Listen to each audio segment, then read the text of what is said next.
Welcome to Limelight Conversations. I'm your host, Troy D. Williams, and we have a special guest with us here today. Now, this man needs no introduction, but I'm going to introduce him anyway.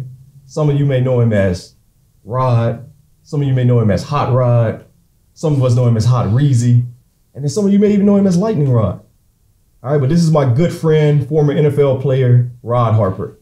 Rod, what's good with you, man? Good, man. How you doing? Man, good to see you, man. Good to see you, too. Strong way. Okay. Gotta stay in shape. Love to watch, man. Yes, sir. Thank you. Iced out. Okay. Yes, sir. Hey, man. Well, thank you for coming on the show, man. It's a pleasure to have you here. And, today we're just going to talk about your journey, man. And I know it was a tough journey. Yes, sir. But a blessed journey, to say the least, on your way to the NFL. So when we talk about that, before we get into that, tell us a little bit about, your upbringing in Bradenton. Yeah. So, man, I was born and raised Bradenton, Florida. Pretty much like most guys from East Bradenton. I came up, single parent.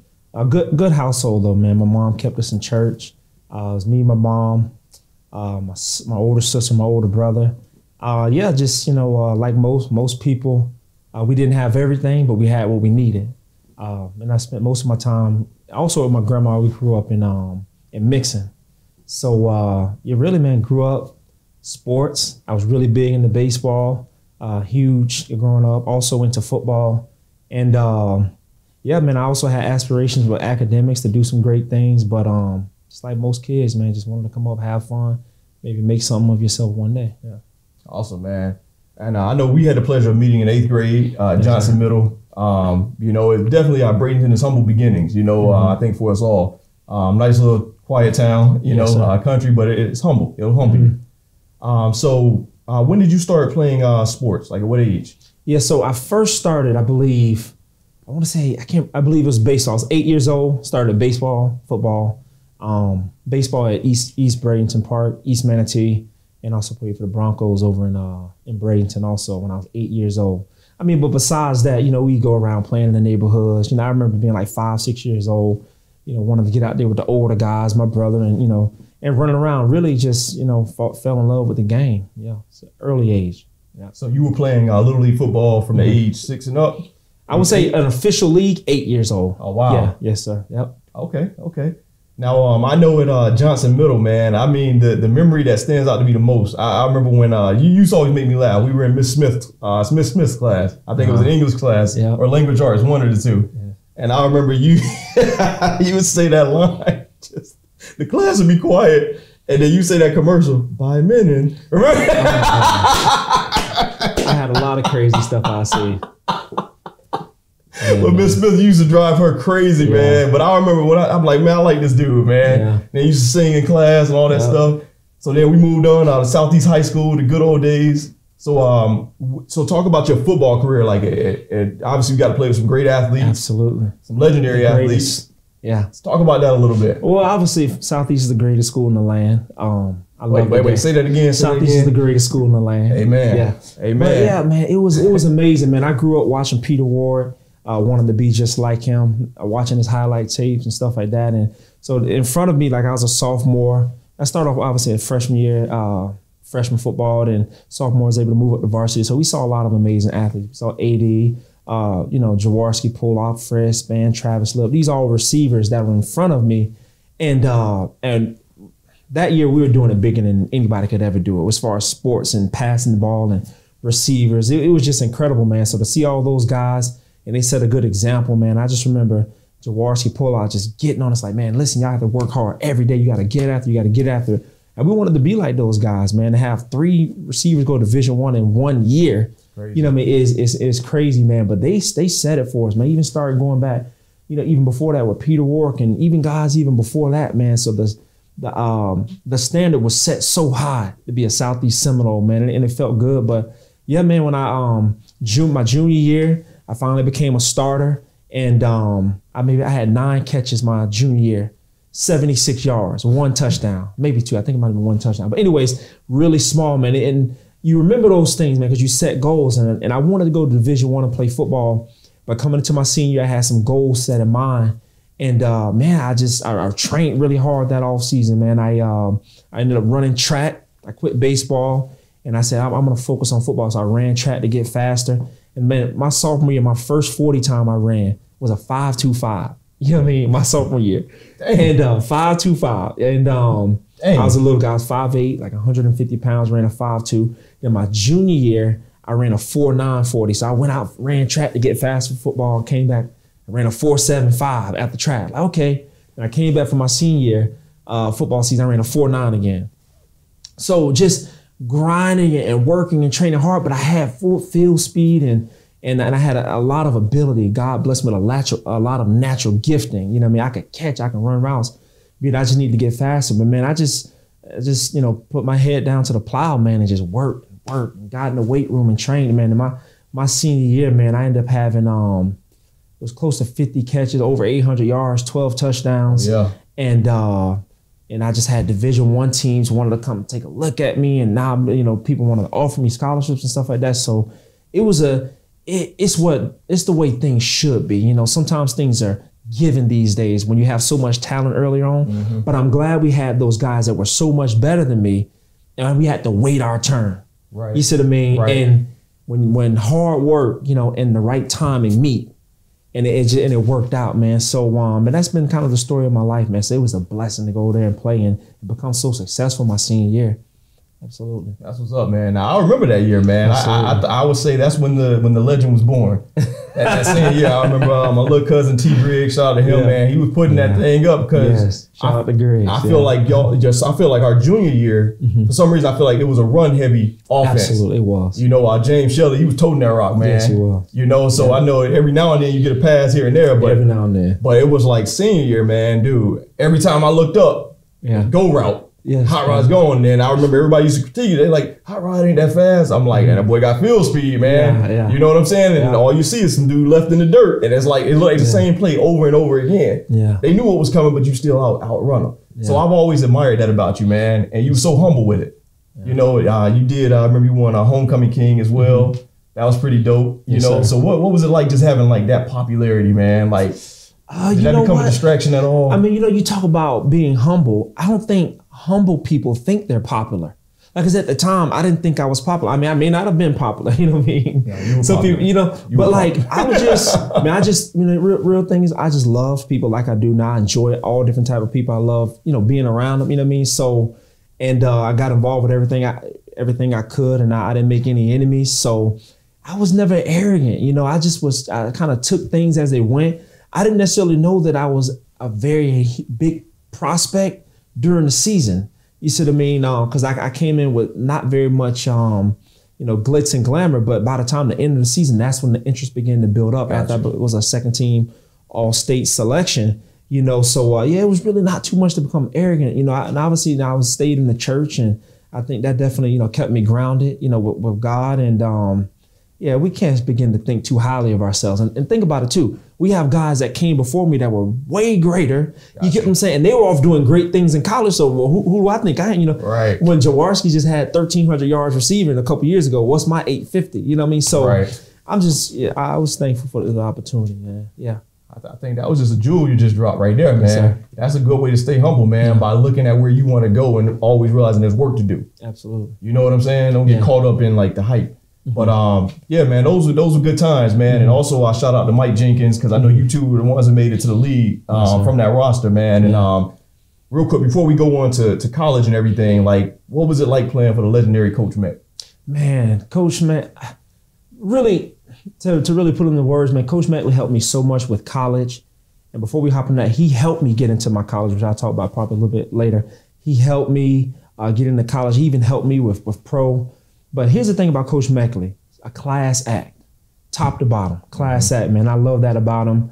Can't say that about every coach around here, but nonetheless, Southeast, we're the greatest. That's why we are who we are, you know what I mean? But man, it was amazing. I really, he did everything by the books, and we respected him. You know what I mean? We respected him because he had pull. You have 200, 150, 200 team or scouts from colleges come every spring to take a look. You realize Coach Meckley, if you were good with him, right, he's gonna find you an opportunity, man. So I love playing for him. That's what's up, man. Absolutely. I know he just retired recently. He's going into the Hall of Fame. I know they had put up the date, so I'm definitely gonna try to make that, man. But you know, I think it's a blessing to have great coaching. Coaching it makes a huge difference, man. Yes, people don't understand that. Some people, I feel like today when they're talking about sports and debating, they devalue the value of what a good coach can bring to you. Yeah. You know, so going on to college, you know, I know you had a lot of D1 colleges looking at you and everything. Mm-hmm. Now I know you end up going to a junior college first. Mm-hmm. So talk about that. Like what happened there? Yeah. So coming out of high school, I was supposed to go to a Division I school. Rutgers ended up offering me.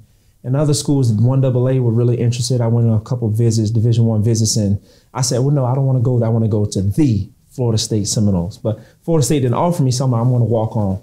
So leading up to the time me about to go off to college, to head off there was shortly, probably less than a month before I was supposed to be there, we get a call from the offensive coordinator saying, hey, wait a minute, you didn't qualify through the NCAA clearinghouse. Like, wait, hold on, wait a minute, I already passed. I got my SAT scores, everything was good. Like, we should be good here. All the other scouts from the other colleges, you know, ran everything, and they found out everything was good. Well, when they ended up looking back in my paperwork, they ended up putting a course in that wasn't supposed to be in. It wasn't a core. This is getting deep in it. It wasn't a core class, so that threw off my sliding scale. So I didn't qualify.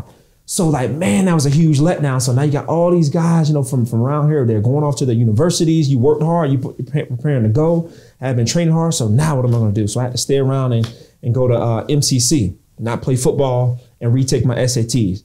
Study. Did everything I could to take my SAT, get my SAT score up. Got the score that I needed. So I'm like, yes, I'm going to go out to Florida State in the spring. And man, I'm going to be able to live out my dream.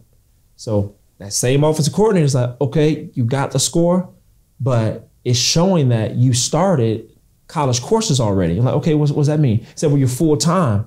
So once you've become full-time, your clock starts now. You lost that year of eligibility. And I was like, but we dropped it and got under full-time. It's like, it's how you start. Wow. So I couldn't go off to the D1 school again. So here's another letdown. So Coach Meckley, like I said, he's always there for you if you do right by him. He's like, we're going to get you off to a junior college. They ended up sending me off to Hutchinson, Kansas, you know, middle of nowhere. You know, we show up the first week there, it was 20, 30 degrees, freezing cold. I get there with, you know, Nehemiah Ward, Marcus Dawes. They're both from here, Bradenton. So we were roommates.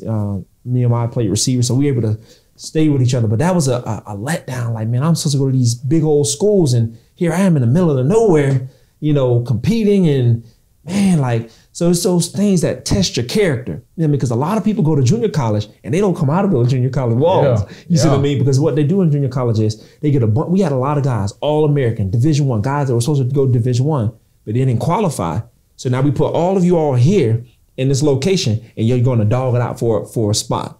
And we can only keep a certain amount of out-of-staters. You see what I mean? Guys from Florida. So you got all these guys here competing, and you really find out what kind of character you have. And it's basically being tested in that fire, man. So just being up there, man, just being tested. The workouts were tough.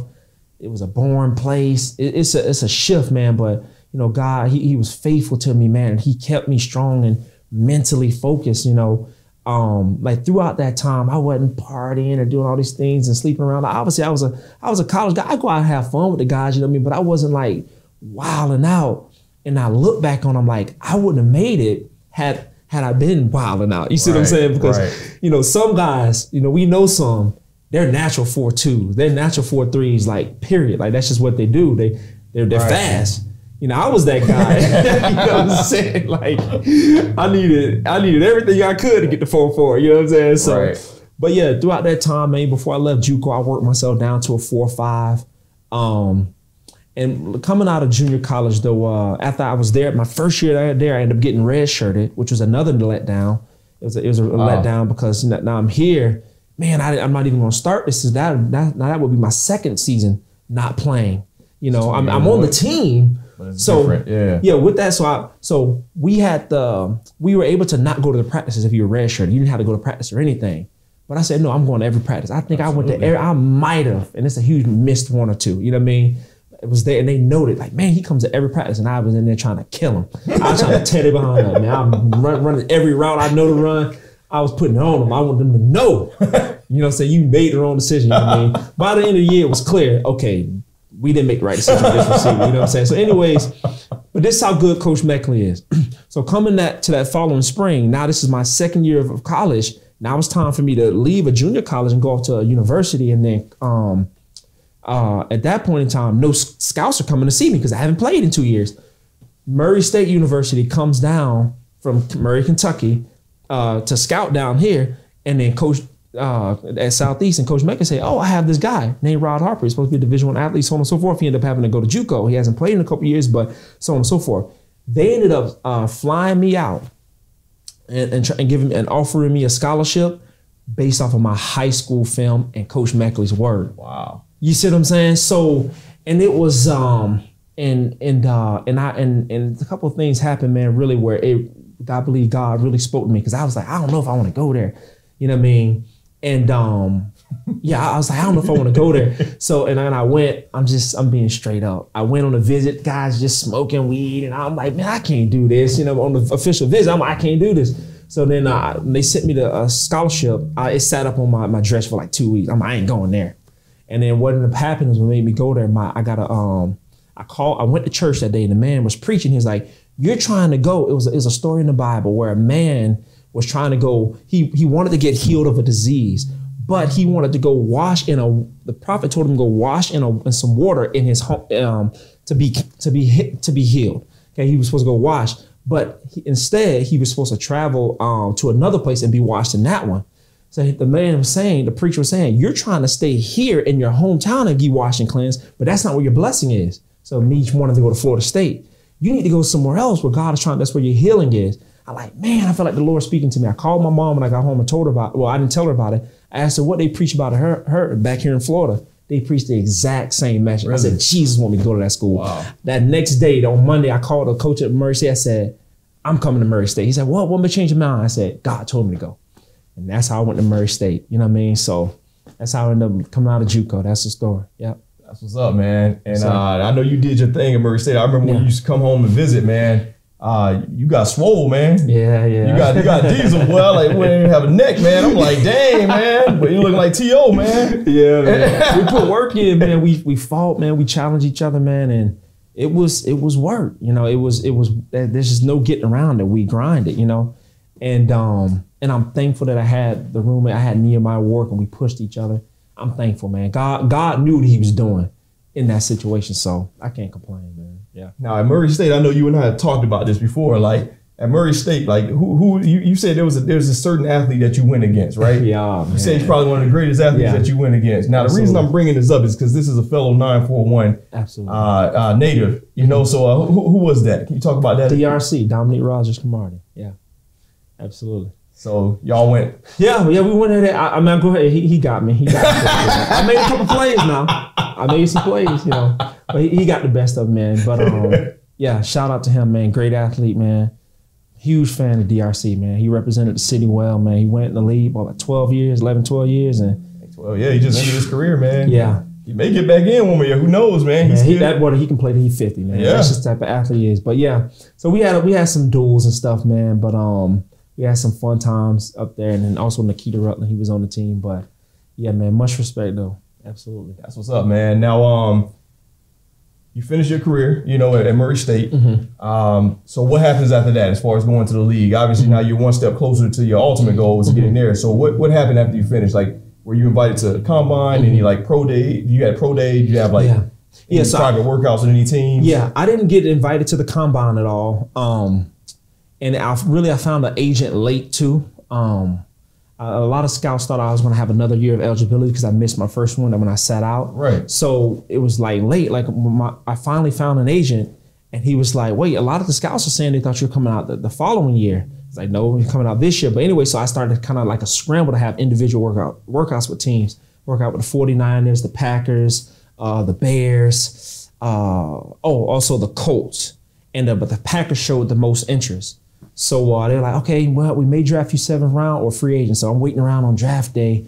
You know, oh man, you know. So as soon as the draft ended, boom, I get a call from Green Bay. They're like, hey, we want to sign you, free agent, you know, so on and so forth. So I ended up signing, and I was like, man, like this is pretty cool. So after that, you know, we end up flying up there. And yeah, man. When this is in May, I want to say the last day of April or beginning, the first week of May. and freezing cold. It's in the 30s. I'm like, oh man, here we go. You know what I'm saying? And but yeah, if I'm honest, man, being up there in Green Bay, it was something. I think it wasn't for me, but I just wasn't prepared. You said to me, like when I got on the field with those guys, I was more taken aback by the speed of the game. So you come from Division I AA, you have D1 football, where all the big, but then you have Division I AA where things aren't quite as fast and stuff. So I was taken aback by the speed of the game. Like when I'm out here with these guys, and I just wasn't prepared. I did as much as what I could do from a hard work standpoint, but just having not been around it. So I was there maybe like a month and a half, and I ended up getting cut. And so I was like, man, well, what do you do now? So now we're 2008. I just graduated from college, so I got my degree. So like, what am I gonna do? You know what I mean? So I got able to place a guy from my college, Murray State. He lived down here in Bradenton at IMG. He was a trainer, and he began training me at IMG for free for months, man. What? So I was getting the best training. I'm getting meals. I'm getting protein shake. He trained me for a while for free until the combine training for the following year, happened. And then he couldn't train me anymore. But by that point, he had already given me a foundation. So, but after that, now that my first would have been rookie season has gone by, and I'm sitting at home, I don't have an agent. I end up firing my agent. I'd be calling agents on the phone, like, hey man, my name's Rod, and this is that and other, hey, I'm trying to find agents, so on and so forth. And like, oh yeah, let me call you back. Hang up, don't hear from them. I couldn't get an agent. Now I'm freaking. I'm like, Lord, man, my career might be over. I'm like, man, like, golly. And then I get a call from one of my college teammates. He was playing arena football, and he said to me, he said, man, we looking for a receiver, man. You want to come up here, so on and so forth. He had the coach call me because the receivers weren't panning out, and I felt like the Holy Spirit told me go there and play. And I was like, man, really? I said, so anyway, end up pretty much dropping everything, and this was in Little Rock, Arkansas. So I ended up going to Little Rock. Now this is Arena 2 football. This ain't even Arena 1. Right. So we out there getting $200 a game. Right. You know what I'm saying? We in the middle of the boondocks. You know what I'm saying? Like this is nothing nice. This is worse than D1. It's like you gotta love way football. Down there. You gotta really see what I'm saying? Yeah, you gotta really But love I felt the game. like God told me to go there. So I pull up there the first day, and I told God, I always tell this story. This is the honest to God truth. I pull up that first day, I land. First of all, the man to come pick me up from the airport, late. Listen, when I went to Green Bay, the people were right on time. You know what I'm saying? I'm in this airport waiting, making calls, like, what was going on? So then after that, I ended up, so he finally picks me up. The man pulls up in a beat up white van. Oh man. With Arkansas Twitches on the side. I said, oh Lord, what the heck going on? I said, nah, when we got picked up from, Green Bay, blacked out Denali's, limo tent. I mean, this thing was presidential. So I'm like, Lord, what am I doing there? I'm like, man. So we riding down the road, and then I end up going. We end up finally getting to the facility. He said, man, we got to get you some equipment, because practice is going to start and so on and so forth. I'm like, okay, cool. So I end up pulling up there. It's like a high school stadium, so on and so forth. And then he hopped out the car. He said, come around back. I'm like, okay. So he pops the trunk on the van. He tossed me a pair of shoulder pads. I catch them, like, put them on. He's like, try those on. I tried them on. And he threw me a helmet, tossed me. He was like, try that on. I was like, nah, it don't fit. And he threw me another one. I was like, yeah, that fits. And he was like, and it was one of those ugly bike helmets. Like it's called Bike. It's a brand. Nobody likes it. It's horrible. And I'm like, y'all don't have one of the shut helmets, one of the air helmets, then one of the nice ones? He's like, oh yeah, we do. We're about to get some in a couple days. I'm like, oh, y'all ordering some new ones? He said, no, a couple people got to get cut and they got to turn their equipment in. I said, oh my gosh, Lord, I'm like, what am I gonna do here? Like, this is just bum. So anyways, so we ended up getting back to the house, to our apartments. I had to sleep on the couch. What? Yes, they didn't have room for us. So like, yeah, a couple people got to get cut. And once they get cut, I can move into their room. Why didn't they bring you up after they cut them or the day they were cutting them? This Arena 2. Right? They think about that type of stuff in the NFL, you know what I'm saying? The NFL is a smooth transaction. They don't do that here. So anyways, I get home, I'm like, I remember being out there on the field, that practice field that day. I was like, this is a joke. No NFL scout will ever come here. Never, ever, ever come here. And I'm just like, and I got home, and in the rooming situation, I called my mom because the man paid for my ticket to get out. I didn't have no money. It was like $100-something. And then I called my mom. I said, Mom, this is a joke. No NFL teams will ever come here. It's not gonna happen. I said, I'm gonna play 2 games for these people. I said, the first one is gonna be to pay that man his money back for buying my ticket. And then the second one's gonna be buying my ticket to come home. It's the honest God truth. And then this is the most God-inspired thing anybody could ever say. Right? My mom said, well, hold on, Roger. You believe God told you to go there? I said, yeah. She said, you just stay there and watch God move.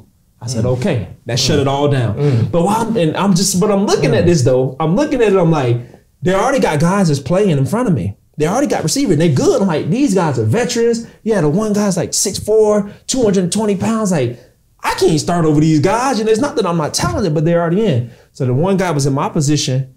You know, that first game that I was there watching, he pulled his quad. Oh. I'm like, oh, maybe the Lord making a way. You know what I'm saying? Making a way where there's no way. You know what I'm saying? But anyway, so then they threw me in there. Now, I still don't have an agent. Man, I played in my first game. I think I had three touchdowns, 100-something yards receiving. Then I agent, you know, through one of my teammates like, hey, I want to sign him. He gets with me. He's going back to the NFL. Sign with him. And then after that, 4 touchdowns a game, 5 touchdowns a game, 6 touchdowns a game, even up to 7 touchdowns a game, 200-something yards, 20-something catches. And after that, NFL team just start calling. The Buffalo Bills, the Jets, the Texans, and then finally the Saints called my coach. And my agent hit me up one morning like 7-something. He's like, bro, the Saints are interested in you. They want to fly you in. And I'm like, oh, okay, cool. I've been hearing this from all these teams. You know what I mean? Right. Oh, whatever. He called me back an hour later. He said, they flying you in. You got to get ready. I said, what? Let's go. You know what I'm saying? So they ended up flying me out that afternoon. And you got to think, I came from the Arkansas Twister. We getting $200 a game. We win a game, we get a $50 win bonus. You got grown men running around like they hit the lottery when we win them games. You know what I mean? For $50. So I show up to the Saints, man, you know, at the hotel. I'm ordering fine dining and all you can eat and stuff like that, man. But I get there, man, and it's like they had just a workout just for me. So all these people come in wearing nice suits and nice shirts and, you know, oh, snap, man, this all for me. Like, this is crazy. So what ended up happening is they worked me out. I went through the workout, ran a 40, and I ran like 6 or 8 routes. And then Coach Payton was like, that's enough. I'm like, what? I ain't even run a go route. I ain't run a post. Like, they ain't see my speed. Like, they ain't gonna sign me, man. Crap. And then, so Coach Payton's like, yeah, go and get his weight and go get a shower. And man, these people ain't gonna sign me. I ain't even run the whole route tree. So I went in to the back, took a shower, and then Ryan Pace was the head of the director of scouting. I was in the cafeteria eating at the table with a few different guys. And he said, Rob, we're going to go ahead and do it. I looked up at him. I said, go ahead and do what? I had no idea what he talking about. He's like, we're going to go ahead and sign you. I'm like, oh, snap. I wanted to run around the whole entire thing. I was so excited. I was like, man, and it's like crazy. Like the next, he's like, we're going to keep you here. Mini camp starts tomorrow. And we'll fly you back to get your clothes and stuff later on. And it's like, I couldn't believe I was there. And when I sat back and I looked at all of what was happening, like, and it happened so quick, you know what I'm saying? And, you know, we got a couple guys from around, you know, from our town, the people that I knew, you know, from college and that had got drafted. And I was like, man, that was so cool. And they deserve it 100%. And I always wanted to get drafted. But I didn't get it. But then now God made it to where, and I remember saying, Lord, this is better than getting drafted. It was better because it was a story and I had to work. Like, it was just beautiful how God orchestrated, man. So that's how that happened, man. Just my mom giving me those words at the right timing. And just how it happened, man. It was just, I'm just so grateful, man. Like, God touched that whole situation, man. So that's how I got to New Orleans. God is good, man. Yeah. Now, this was before or after preseason? This is before. So this is when I first, yeah. So you still weren't officially on the team, right? You still had to make the 53-man roster after this, right? Team, so this is where I want to pick up right there. Mm-hmm. So now this is where, like I said all your different nicknames and everything. Like, so we always knew you as Hot Rod, but this is where the name Lightning Rod came in, right? Absolutely. So I remember in the preseason, you had to compete against some guys who were like pretty much had a foot in. Mm-hmm. I remember it was some receiver from Michigan. I can't remember his name. It was like Arrington or something Adrian like Arrington. That. Yeah, man. Absolutely. Like, I know they wanted him to make the team because he was coming from a big college, you know. And I remember it was like you ran back a punt return for a touchdown, and then you ran back a kick return, right? Not 2 punts. A 2-punt return. Mm-hmm. But you took off on them boys. You put some of them Peter Ward inspired moves on them and just took off. Shout out to Pete. Yep. And I remember watching those, right? And we were all so happy, man, because we knew what that meant. Absolutely. You know what I'm saying? We knew what that meant. It's like, that's when you got to shine. Yeah. And it's like, that's what I remember seeing you do on the field at Southeast. Yeah. You know what I'm saying? I'm like, this is no different. I'm like, I've always rooted for you, man, because like I said, you talk about some of those gifted athletes that run a 4.2, 4.3. Yeah. You know, they just really just keep their nose clean, and it's like God-given talent's gonna get them there. Your 40 time, you had to work it down, man. You had to, you weren't the fastest, you weren't given, but it's like you always worked hard. Yes. You know, and then to see that moment, man, it was like, we all celebrated, man, just to see you run those punt return. I remember one of them you celebrated, right? And the coach got on you. Peyton said, hey, man. Yeah. Hey, Coach Peyton said. Yeah. Good hang time. But not Colston. Is it? Yes, it was not. And he was out of bounds, I believe, but he's taking it back the other way for the New Orleans Saints. It's Rod Harper, and he will go the distance. It looked like he was tiptoeing the sideline, a flag at the end of the play. Maybe for an unsportsmanlike, an early celebration. But a man trying to make it for the New Orleans Saints just enhanced his position. And it really appeared that maybe the Texans relaxed a little bit, like he was headed out of bounds. You can never relax on special team, and it was Buster Davis that had the first shot at him. Poor tackling, whether it's on teams or from the line of scrimmage. You take a shot at a guy right here, you don't dive at him, you go inside out and funnel him back underneath. You can work to the boundary if you've got a lot of help out there, but he was so far, was Davis, ahead of his coverage that he didn't have much help out there, and that was a very, very costly mistake. And he's an inch or two from going out of bounds with the left foot. So a 79-yard return. Rod Harper is listed as their last wide receiver. And as you know, there's about 12 wide receivers in camp. Well, if you're watching at home, kids, smart move here by laying off a guy that's already passed you by New Orleans. Missed tackles, beginning with Davis. He's got everybody in his hip pocket now. It's a foot race that he's going to win. Nah, man, you know, and it's crazy, man, you talk about preparation and stuff, but like, man, ever since I was like, anytime you're in the neighborhood running around, I throw the ball up to myself and catch it, and like I'm juking people out and I run, and you always put the ball up like you Deion Sanders. And so it came so natural. So when I got into the open, like, let's throw that thing out, let's prime on them, you know what I mean? I stepped on the board, so, man. That's what high stepping from about the 20. That's it. It was a long high step. If I could have, I would have did it from 50. As soon as I knew it was open, it was clear. But yeah, they threw a flag, like, you know, celebration. Like, come on, Deion Sanders been doing it for decades. Everybody prime in the open field. I hate celebration penalties. Yeah, I feel like they're whack. I feel like they're whack. But so yeah, Coach Peyton came when he came to the sideline. He was like, smart. He's like, great play, but dumb penalty. He said again, great play, but dumb penalty. And then he walked off, and he walked back over, and he's like, you do it again, I'm gonna fine you. I was like, all right, coach. So yeah, man. But so after that game, then they make the final cuts. So take me through that moment, man, when you found out that you was on that 53-man roster. Like, you had worked your whole life now for this. Yeah. You know, since the age of 8. Yeah. Right? Gave up baseball and like your sophomore year, focused on football. Sacrificed it all for this game. Yeah. What did it mean to you, and how did it feel to see your name on that 53-man roster and know that you had a contract now? Yeah, you know, to be honest with you, man, it was really just so surreal. You understand what I'm saying? It's one of those things where it was like, it's almost like pinch me type deal. It just seemed really surreal, man. And it was almost like it was a happiness, but I knew there was more work ahead. You see what I'm saying? But it was more like peace, and also surreal. Like, sometimes you hear people, you know, talk about like tough moments, or are you too big for the moment, or is the moment too big for you? But it's like, I think when you're in certain things, you don't necessarily remember how big. Because even later that season, our team ended up winning the Super Bowl, you don't realize how big it is. You see what I'm saying? At the moment, at that time, I didn't see, you know, but when I'm able to look back and reflect on stuff like that, it's like, wow, you know what I mean? God was really in it, you know what I mean? So, you know, that's how for us. But in the moment, man, it was just kind of like, so it was surreal. It was surreal, man. Absolutely. Yeah. Who that nation, man? I remember that you got to play with Drew Brees, Reggie Bush, all those dudes, man. Yes, sir. And it was so cool, man, because I remember you posted a picture. Y'all were like in the White House. You were with the team, you know, the presidential visit, you know, celebrate. I'm like, man, that's cool, man. Like, my dog from East Bradenton, man, this man in the White House.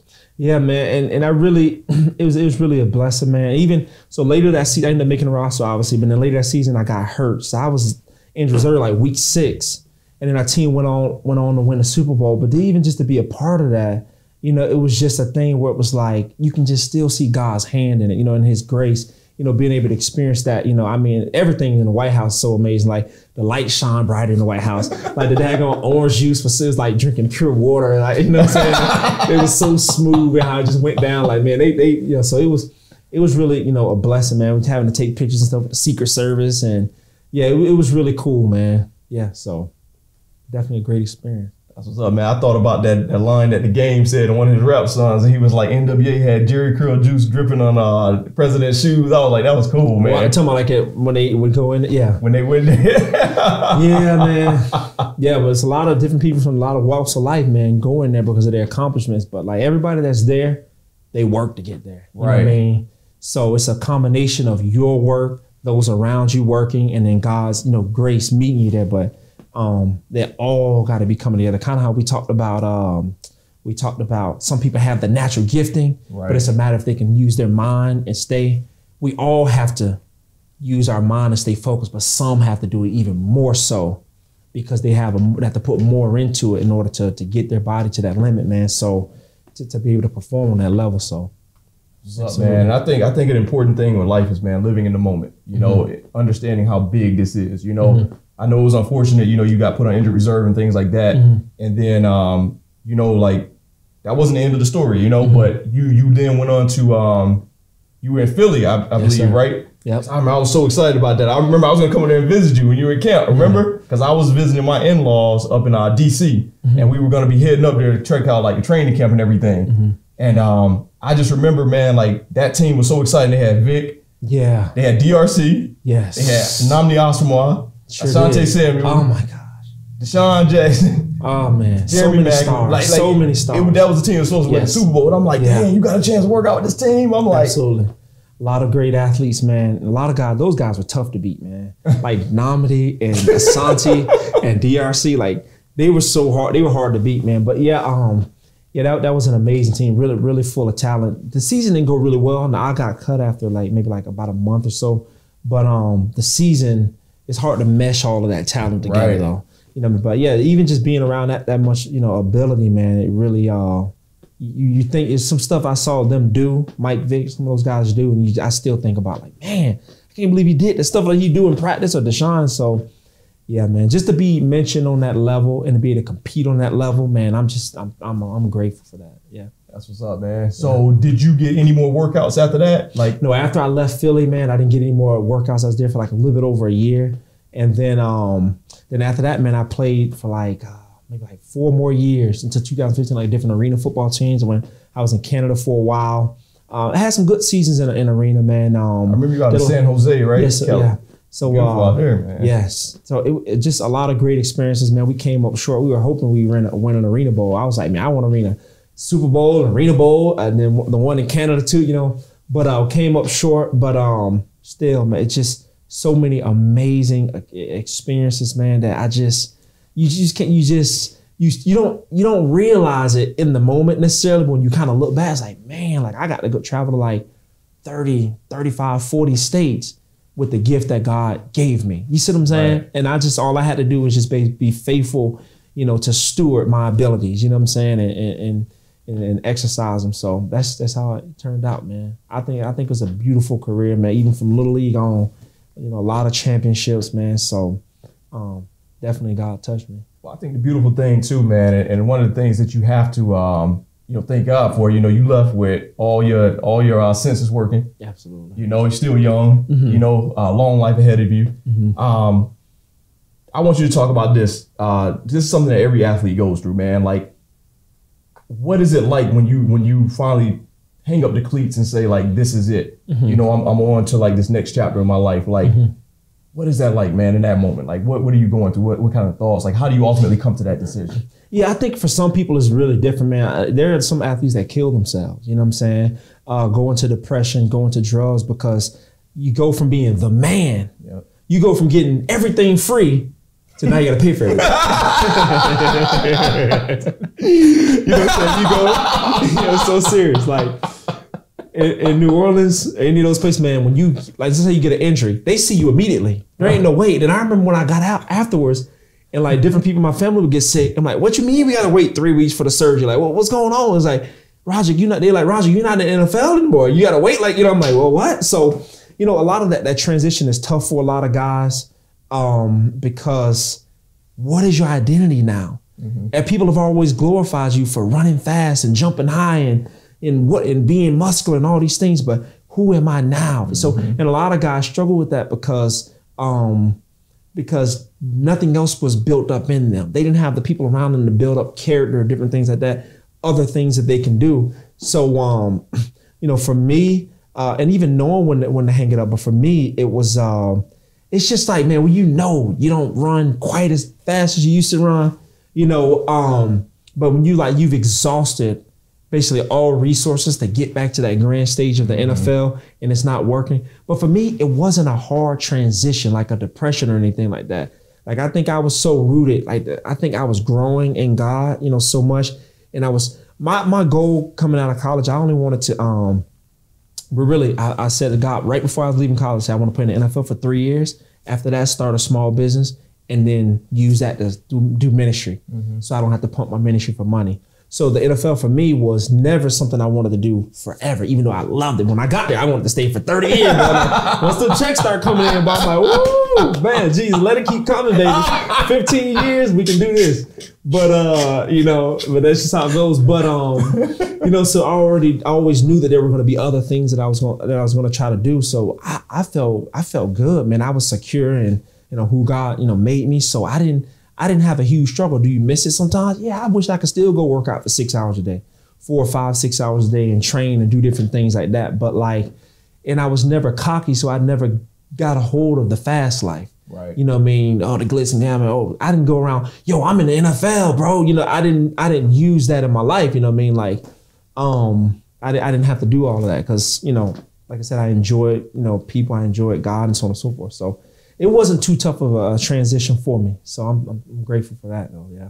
That's what's up. It's funny that you say that. Remember that one time it was me, you, TJ, Preston, and we had went to, I think, the Hard Rock in Tampa, remember? And we went there quite a few times. It was one time, I think it was for your birthday, though. Okay. We that was when I was in New Orleans. You were in New Orleans. Yeah, I remember that. So we went, and then remember Preston and TJ, they told the waitress, hey, he's in the NFL. Oh, my goodness, man.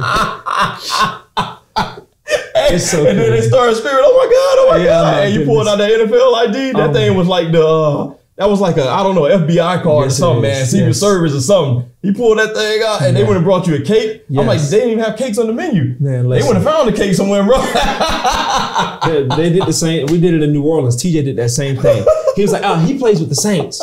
And the lady's like, what? Oh, come here. So we were at a buffet like out in the casino and he's like, no, you coming back here. So we went to this nice room, secluded room, like you couldn't hear a pin drop, these nice walls and nice tables laid out. It's like TJ's like, yeah, you see, man, look. I'm like, oh man. So TJ likes to kind of use those benefits. I was just cool, just one of the people, you know what I'm saying? So, but yeah, I mean, I guess it has its perks sometimes, but you being able to eat some places free that was funny though. It is. It is funny, man. But now while we're on that though, like, it wouldn't be a journey if you didn't have like your boys, your brothers, man. Absolutely. Can you talk about them a little bit? Like TJ, Preston, Eric, the crew, man. I know y'all been tight since, I don't know, since sliced bread, man. Absolutely. Yeah. Like Eric, I probably met him when I was like 11 or 12 in the neighborhood.